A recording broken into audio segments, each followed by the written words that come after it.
Good morning all of you. कैसे हैं आप सब? मैं तृप्ति दुबे UIS एकेडमी कोरबा से।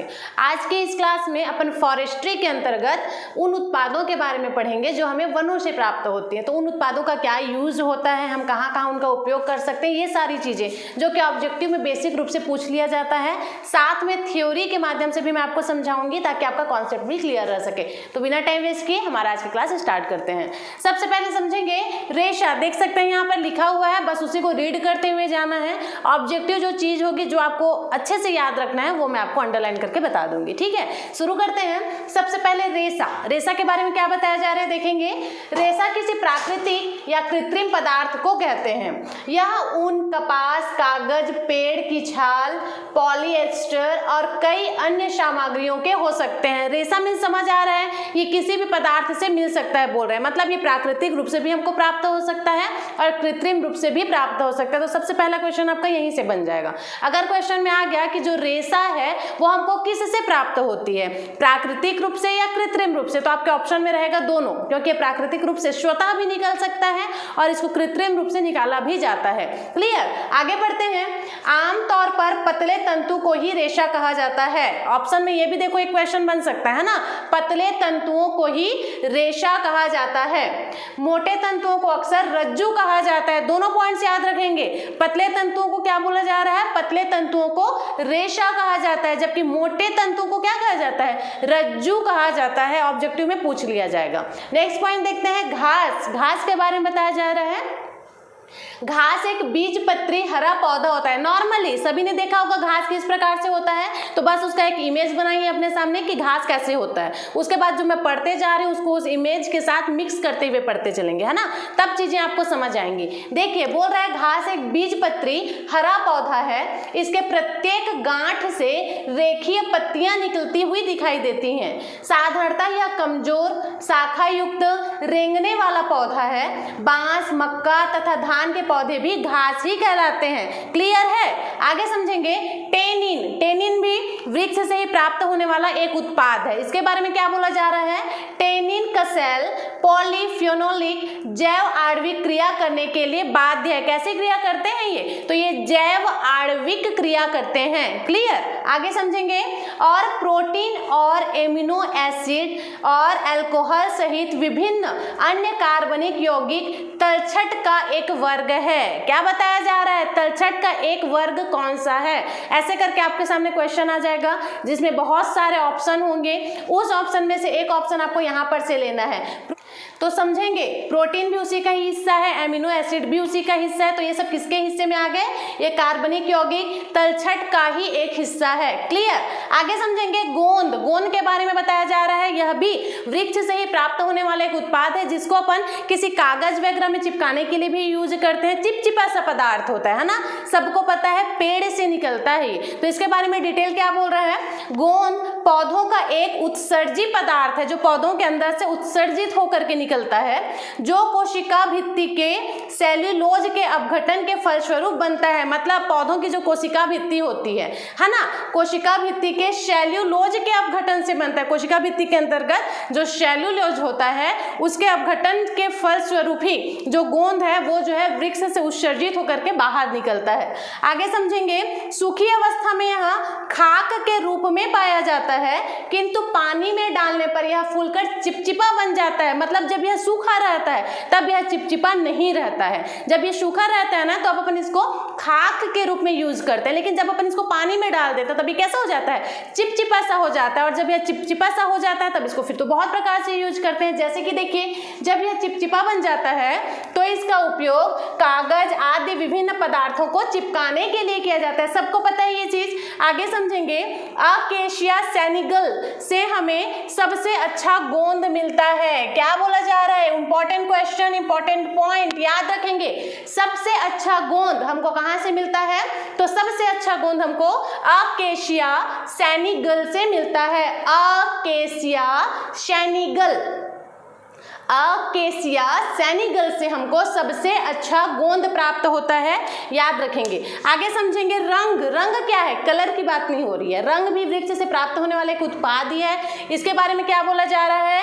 यह सदाबहार पौधे होते हैं। कैसे पौधे होते हैं? रंग सदाबहार पौधे होते हैं। देखो क्वेश्चन में पूछ लिया जाएगा रंग से आप क्या समझते हैं, तो आपको याद रहेगा, तभी आप बता पाओगे कि रंग भी क्या होता है, एक पौधा होता है। या क्वेश्चन में बन जाएगा कि रंग किस प्रकार के पौधे होते हैं, तो आपको याद रखना है जो रंग है वो सदाबहार पौधे होते हैं। क्लियर? आगे देखते हैं, जिनकी डालियां मोटी और पत्तियां चिकनी होती हैं, गोल मांसल होती हैं। किसके बारे में बताया जा रहा है? पत्तियों के बारे में ही बताया जा रहा है। जो शाखाओं पर विपरीत जोड़ियों में उगती हैं। जो रंग है वो अपनी शाखाओं पर कैसे उगती है? विपरीत पत्तियों के जोड़ों के रूप में उगती हैं। पत्तियों के छोर पर जब उन्हें सूर्य के उच्च स्तर के प्रकाश के संपर्क में रखा जाता है तो लाल रंग का विकास होता है। पत्तियों के बारे में बताया जा रहा है। जब पत्तियों को टॉप शाखा के सबसे ऊपर में रखेंगे, जब सूर्य का सीधा उसमें प्रकाश पड़ेगा, तब उसमें क्या होता है? लाल कलर का विकास होता है। ठीक है, लाल रंग का विकास होता है, ये बताया जा रहा है। तो एक तो क्वेश्चन यहाँ से ये भी बन जाएगा कि कौन से कलर का विकास होता है जब हम उसको डायरेक्ट सूर्य के संपर्क में रखते हैं, तब लाल रंग का विकास होता है, याद रखना है आपको। आगे समझेंगे रॉल। रॉल क्या होता है? रेजिन को कहते हैं रॉल। यह भी वृक्ष से प्राप्त होने वाला ही एक उत्पाद है। समझेंगे रॉल फेनियोरिगेमिक प्रजाति के वनस्पति का निःस्राव है। क्या बोला जा रहा है? किस प्रकार की प्रजाति? फेनियोरिगेमिक। फेनियोरिगेमिक, ठीक है। किसके बारे में बता रही हूँ? रेजिन। रेजिन किस प्रजाति का पौधा है? सबसे पहले पूछ दिया जाएगा किस प्रजाति की वनस्पति है। हाँ, तो याद रखना है जो रेजिन है वो फेनियोरिगेमिक, फेनियोरिगेमिक प्रजाति का पौधा है, याद रखेंगे। वनस्पतियों का निःस्राव है, मतलब यह पौधा नहीं है, पौधों का निःस्राव है। क्लियर? आगे समझेंगे, यह पीले रंग का एक ठोस पदार्थ है। कैसे कलर का होता है यह? तो यह पीले कलर का होता है। किसके बारे में बात कर रहे हैं? रेजिन के बारे में बात कर रहे हैं। रेजिन को ही क्या कहा जाता है? तो रेजिन को ही राग कहा जाता है। तो जो रॉग है वो कौन से कलर का होता है? रॉग हमेशा येलो कलर का होता है। क्लियर है? वनस्पतियों का निःस्राव है ये। ठीक, आगे समझेंगे, यह पीले रंग का एक ठोस पदार्थ है जो जल में घुलनशील नहीं है। ये बिल्कुल जल में घुल नहीं सकता। ऑब्जेक्टिव बन जाएगा, ध्यान रखेंगे एकदम। रेजिन जल में घुलनशील नहीं होता, यह पीले रंग का होता है। 2 पॉइंट्स आपको याद रखना है। तीसरा पॉइंट मैंने बताया कौन सी प्रजाति का है, वो आपको याद रखना है। आगे देखते हैं, परंतु अल्कोहल में घुलनशील है। ठीक है, यह जो रेक्सिन है जल में नहीं घुल सकता, लेकिन अल्कोहल में जरूर घुल सकता है। तो दोनों ही पॉइंट बहुत ज्यादा इंपॉर्टेंट है, दोनों ही पॉइंट आपको याद रखना है। आगे समझेंगे, हिमालय के शंकुधारी पाइन वनों में रॉल की एकत्रण वाणिज्यिक दृष्टि से किया जाता है। जो हिमालय है ना, हिमालय के शंकुधारी पाइन वनों में, हिमालय में शंकुधारी वन पाए जाते हैं, तो उसी वन में इन रेक्सिनों को क्या किया जाता है? इकट्ठा किया जाता है, ये बताया जा रहा है। किस लिए इकट्ठा किया जाता है? तो वाणिज्यिक दृष्टि से इसको इकट्ठा किया जाता है। आगे समझेंगे, इसका उपयोग साबुन बनाने में तथा कागज एवं कपड़ों को चिकना करने में, मोहरी, लाख, लिनोलियम, स्नेहक, रंग, स्याही आदि बनाने में किया जाता है। तो देखो ये सारे पॉइंट्स आपको याद रखने, क्वेश्चन में आ जाएगा कि इन पदार्थों में से साबुन बनाने के लिए किसका प्रयोग किया जाता है। तो आपको ये सारा पॉइंट याद रहेगा, तब आप बता पाएंगे। तो साबुन बनाने के लिए हमेशा रेजिन का प्रयोग किया जाता है, रॉल का प्रयोग किया जाता है। जो रंग बनाते हैं ना, रंग बनाने के लिए भी रेजिन का ही प्रयोग किया जाता है। ठीक, तो ये सारी चीजें आपको याद रखना है। मोहरी बनाने के लिए, लाख बनाने के लिए भी हम किसका यूज करते हैं?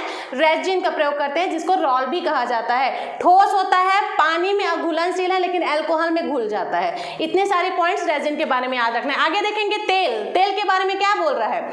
जड़ी बूटियों, पौधों तथा वृक्षों का उपयोग अनेक प्रकार के सुगंधित द्रव्य तथा तेल बनाने में किया जाता है। मतलब उन जड़ी बूटी के बारे में बताया जा रहा है जिसका प्रयोग किस लिए किया जाता है? तेल भी बनाने के लिए किया जाता है, औषधि बनाने के लिए भी किया जाता है। उसमें से क्या है? हमारा तेल भी है। अब समझेंगे, इसमें से प्रमुख है कपूर, लौंग, इलैंग, यूकलिप्टस का तेल, चमेली का तेल, खसखस का तेल, लेवेंडर का तेल, नींबू का घास का तेल, पुदीने का तेल, चंदन का तेल, पचौली का तेल, तारपीन का तेल, जायफल का तेल तथा चंपा का तेल।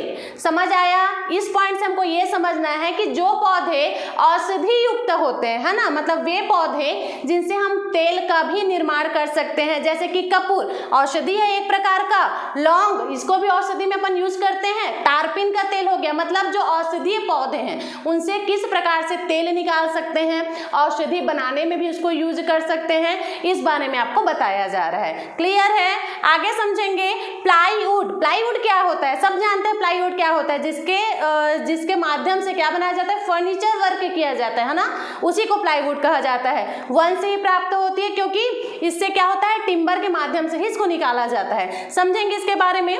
प्लाईवुड परतदार लकड़ी या प्लाईवुड लकड़ी की अनेक पतली चादरों से निर्मित एक प्रकार का कृत्रिम काष्ठ है।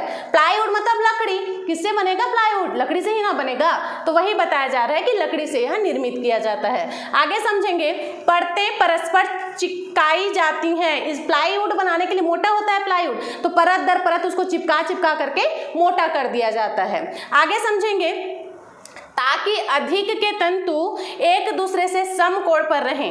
आमतौर पर बोर्ड के मुड़ने की संभावना कम हो जाती है। ऐसा करने से क्या होता है, जो बोर्ड है वो उसके मुड़ने की संभावना कम हो जाती है क्योंकि उसकी परतें हमने मोटी कर दी है आपस में चिपका करके। क्लियर है? तो प्लाईवुड कहाँ से मिलता है हमको? लकड़ी से मिलता है। आगे समझेंगे लुगदी एवं कागज। गिले तंतुओं मीन्स फाइबर की बात की जा रही है, ठीक है। फाइबर्स को दबाकर एवं तत्पश्चात सुखाकर कागज बनाया जाता है। अब देखो लुगदी एवं कागज कैसे बनाया जाता है ये बताया जा रहा है। तो कागज किससे बनता है? फाइबर्स के माध्यम से बनता है, या फिर गीले तंतु बोलते हैं उसी को। तो उसको पहले चिपकाया जाता है, फिर उसको सुखाया जाता है, तब कहीं जा करके कागज बनता है।